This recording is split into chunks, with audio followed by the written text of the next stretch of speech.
Valitettavasti tilanne on nyt viime päivien aikana aika merkittävästikin heikentynyt. Tänään on tähän mennessä pitkälti 30 tartuntaa kaupungista löytynyt ja se on ihan meidän lähes ennätyslukemia. Tämä siitä huolimatta, että meillä on ollut jo tuolta joulukuun alkupuolelta lähes kaikki nämä rajoitukset ja suositukset voimassa. Mä ymmärrän kyllä, että tämä tilanne on jossain määrin väsyttää ja näistä rajoituksista ja suosituksista halutaan päästä eroon, mutta vielä ei valitettavasti olla siinä vaiheessa. Mutta vielä pitää jonkin aikaa jaksaa. Me ollaan saatu rokotukset Jyväskylässä hyvin käyntiin ja muistetaan, että meidän jokaisen käyttäytymisestä, meidän jokaisen toimenpiteistä on kiinni, että tämän muutaman kuukauden jälkeen päästäisiin vahvasti kohti sitä normaalia elämää. Kevästä tulee poikkeuksellinen, sellainen kevät oli jo vuosi sitten. Varmaan meitä kaikkia tämä tilanne jo jossain määrin väsyttää ja harmittaa, mutta kannattaa muistaa, että nyt kun vielä jonkin aikaa jaksetaan, niin se parempi tilanne on siellä näiden rokotusten etenemisen myötä näkyvissä.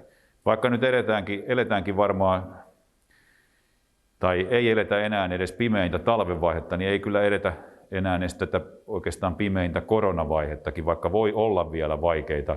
Voi olla isoja tartuntamääriäkin edessä, mutta nämä rokotukset kyllä etenee. Sen voi Jyväskylästä sanoa, että sitä mukaan kun meille rokotteita tulee, niin me ne myös annetaan. Me annetaan ne nopeasti. Ja uskon, että niitä sieltä valmistajilta kyllä saadaan semmoinen määrä, että tämä kevät meidän vielä pitää jaksaa.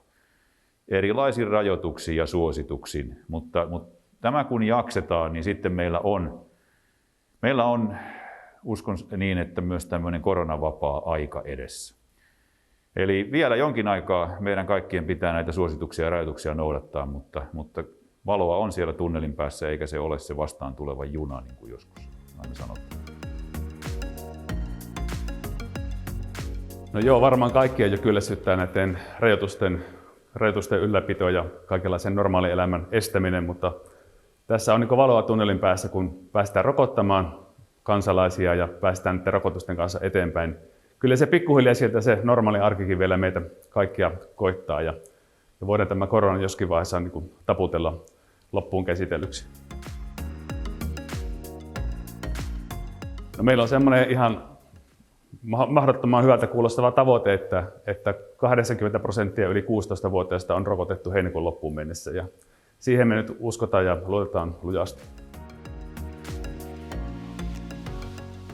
Me suojaudutaan, kuten tähänkin saakka on THL-ohjeet ollut, että pidetään välimatkaa ja käytetään maskeja ja ollaan vain terveenä sitten liikkeellä. Ja jos on pienikin oireita, niin hakeudutaan sitten herkästi testiin. Me toimitaan ihan niin kuin näiden nykyistenkin koronatilanteiden osalta on menetelty, eli asetetaan henkilöitä karanteenia ja asetetaan henkilöitä eristyksiin ja katkaistaan ne tartuntaketjut ja sitä kautta päästään pikkuhiljaa aina tämän tilanteen niin kuin herroiksi.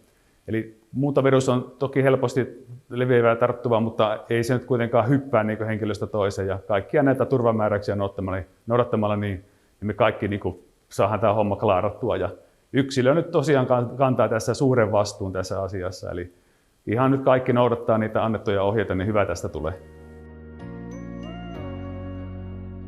Eli kiitän tästä kuluneesta korona-ajasta ja kannustan, että jatketaan samaan malliin loppuun asti, joka on siis tässä näköpiirissä, niin kyllä me hyvin pärjätään. Kiitoksia.